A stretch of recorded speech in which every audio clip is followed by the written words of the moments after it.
Hey Chuck's Chasers, welcome to another Nostalgia. This one, simply enough, driver's ed. Hey Ryan. Hi Ryan. Hey. So we drive, the driver's seat is on the left-hand side, and we drive on the right-hand side of the road. So you're inside on the inside of the road. Don't know how they do it in Canada. Anyhow, so I was the second of the twins to learn to drive. Joel got to get the license. I was the first to learn. And my entire learning experience took 2 years. I mean, from beginning to end, because I was given up on for about a year. There's so many little arterial stories from this one, but the main one is just driver's ed and some of my most memorable experiences. I would get so nervous with Dad in a passenger seat that the bile rises in your throat, your mouth dries out, and your breath goes rank. You know what I'm talking about, right, Chuck Chasers? He would actually turn to me and ask me if I brushed my teeth. He could not comprehend that he made me nervous. This was so far out of his consciousness, his comprehension, that he just assumed that I wasn't brushing my teeth. He thought he was the master of teaching someone how to drive. So it'd be every Sunday, and he would sort of plant seeds of doubt in my head before we'd even go out. He's like, okay, well, we're going to go try this again. He would undermine my confidence even before we got into the car. Learning to drive with him was just a terrifying experience, so much so that I've actually blocked it out. Like, when I'm driving behind a car, I never think of him. I never think, like, oh, because I sort of, like, I got my license and I never drove. Afterwards. I didn't own a car, I wasn't given a car. I went to school in Pittsburgh where there's buses and stuff, and they weren't great, but mostly I've lived with public transportation. I would say my real driving came with the RV this summer. I mean, that was fucking tough. But the first story is about brushing teeth. Second one, boom, knock it out here. A lot of lessons, the primary lessons took place in Center Elementary because he was too nervous to take me out on the road. And he diagnosed me. He said, he's like, I know what your problem is.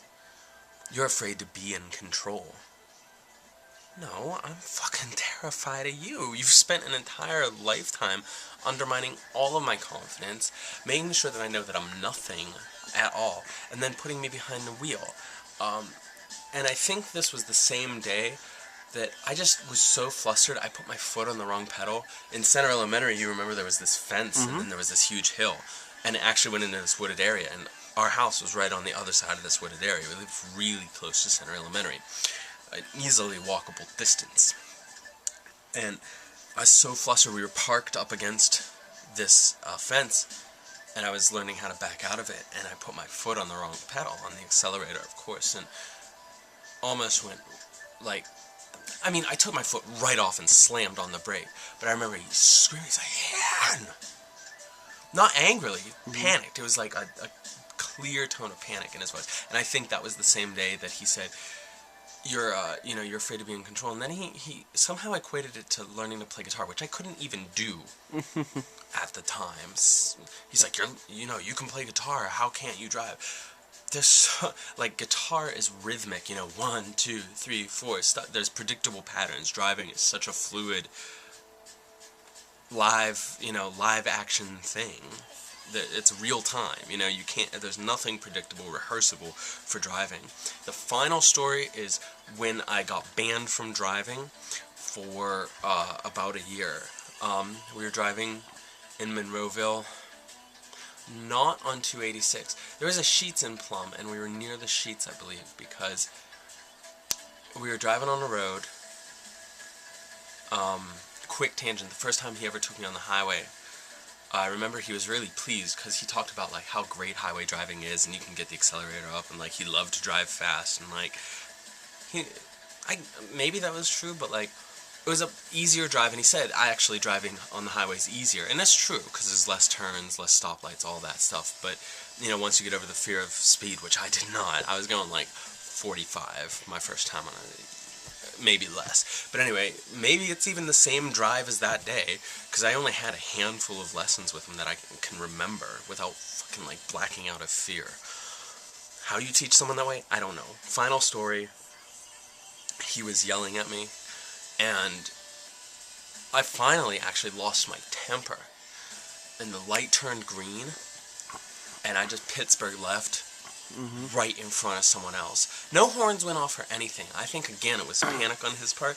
But it's funny, once I lost my temper and broke that thing, I pulled out in front, didn't hit anyone, turned perfectly, and, made a perfect left turn, went right into a Sheetz parking lot, and right into a spot.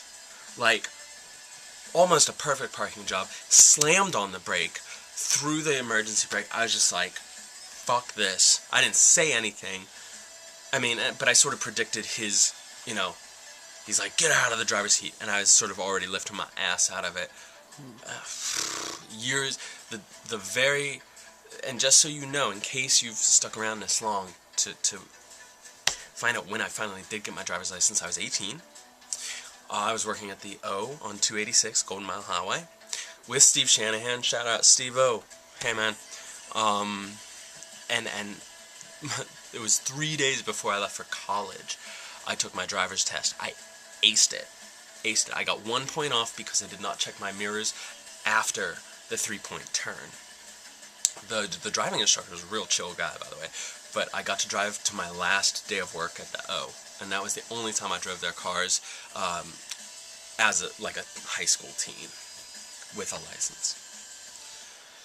That's all I got, man. That's an entire 3-year period.